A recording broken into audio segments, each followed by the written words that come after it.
When my wife, Emily, said she was leaving for a work seminar, I thought nothing of it. Her job as a corporate coach often took her to different cities for client sessions and training events. I trusted her completely. She kissed me goodbye, wheeled her suitcase out the door, and promised to call each night. She did, but the calls were short, vague, and filled with excuses about late dinners with colleagues. Something about it unsettled me, but I brushed the thought away, convincing myself I was being paranoid. 5 days later, Emily returned. She looked radiant, her skin glowing, her smile wide, her energy almost euphoric. It was as though she'd been on a rejuvenating getaway rather than an exhausting business trip. She hugged me tightly, kissed me a little too eagerly, and launched into stories of the seminar's success.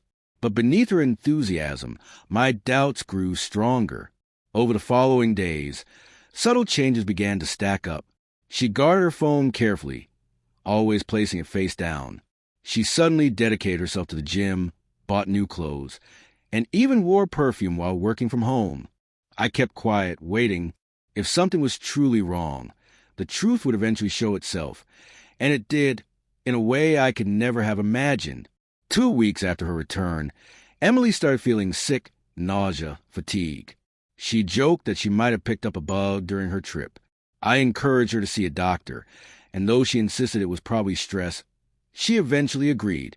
When she came back, she looked uneasy but said very little. A few days later, a letter arrived with her medical results. Emily wasn't home, and curiosity got the better of me. I opened it, expecting nothing serious. But the words on the page knocked the air out of me. She contracted an STD. My chest tightened. She hadn't just returned from that trip with stories. She had come back carrying proof of betrayal. That evening, when she walked in smiling, I was already waiting at the kitchen table with the report in front of me. Her face went pale the instant she saw it. "Where did that come from?" she stammered.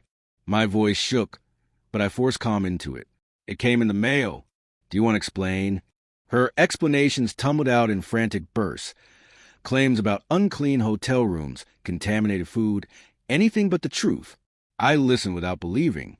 Eventually, her defenses collapsed, and she broke down, admitting everything.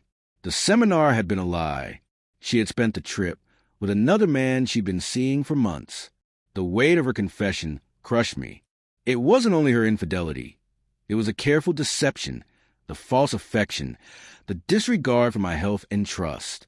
She begged for forgiveness, swearing it had been a mistake, that she still loved me.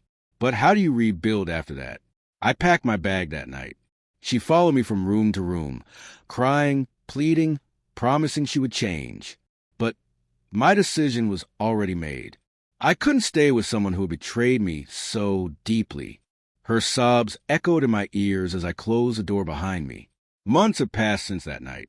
Slowly, I've been piecing my life back together. Emily has tried reaching out with endless apologies, but I've never answered.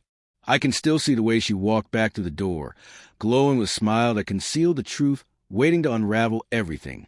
If there's one thing I've learned, it's that trust is both fragile and powerful, and once it's broken, no amount of pleading can restore it.